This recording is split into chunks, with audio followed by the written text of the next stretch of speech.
আমাদের কি হচ্ছে, এই দাঁড়িয়ে আছি, এই চলে গেলাম ডান পায়ের উপর চাপ দিয়ে একটু যাবো এই দিকে, অনেকটা যেতে হবে, অনেকটা।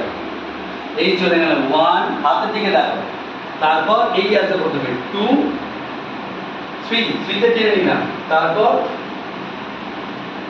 4, এই বাবা পিছনে চলে গেল 5, ওকে। আবার বাবা সামনে নেব 6 এ হেড ডাউন থাকবেন, 7 পা ক্রস করলাম, হেড উপরে উঠবে আর হাত 7। এবার ডান হাত ঘুরিয়ে নিয়ে বাঁ হাতও ঘুরিয়ে এই বসে পড়লাম, ওকে।